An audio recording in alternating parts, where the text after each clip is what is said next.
लोककर्तव्यासाठी सदैव अग्रेसर। नेपाळच्या केपी शर्मा ओली सरकारने फेसबुक आणि इंस्टाग्राम सह 26 सोशल मीडियावरील बंदी मागे घेण्याचा निर्णय घेतलाय।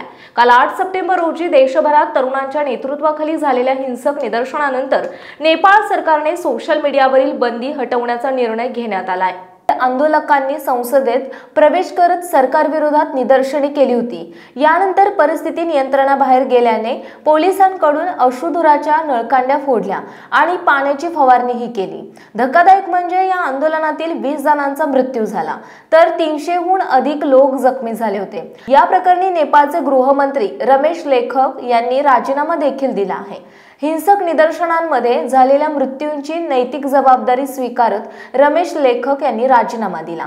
नेपाळचे माहिती आणि तंत्रज्ञान मंत्री पृथ्वी सुब्बा गुरुंग यांनी सांगितले की सोमवारी 8 सप्टेंबर 2025 ला झालेल्या मंत्रिमंडळ बैठकीत नेपाळमधील सोशल मीडियावरील बंदी उठवण्याचा निर्णय घेण्यात आला। तसेच सोशल मीडियावरील बंदी उठवण्याच्या निर्णयाबद्दल सरकारला कोणताही पश्चाताप नाही असंही मंत्री पृथ्वी सुब्बा गुरुंग यांनी स्पष्ट केलंय।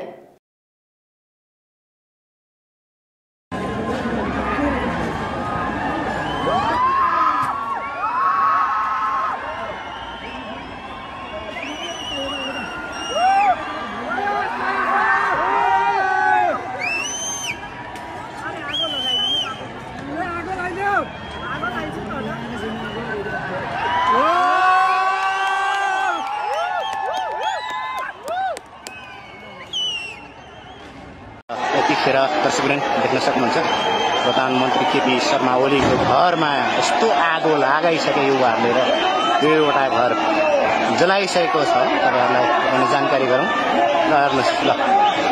प्रधानमन्त्री नेपालको प्रधानमन्त्री केपी शर्मा ओलीको निजी निवास यसरी आगो लागेको छ दुवैवटा घरमा।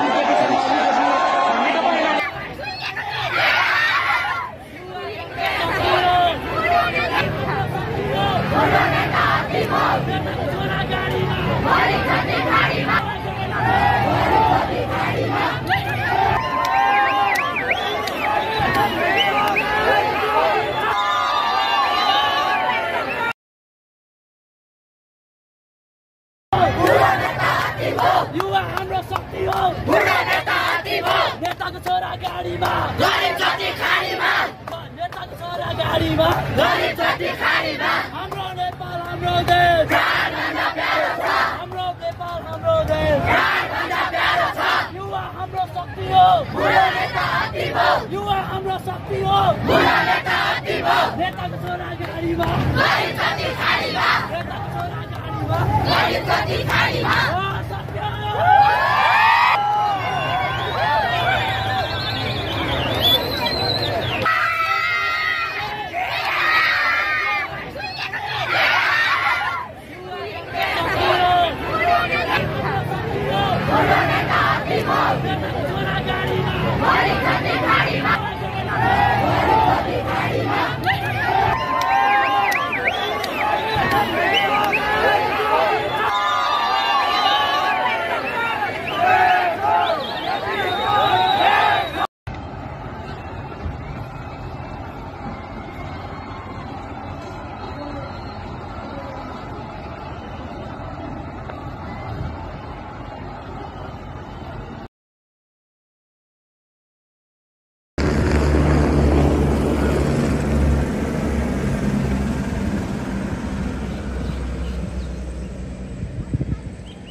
आपल्या परिसरातील महत्त्वाच्या बातम्या पाहण्यासाठी आजच आमच्या कर्तव्य लोक मराठी चॅनलला YouTube वर सबस्क्राइब करा आणि बेल आयकॉन प्रेस करा।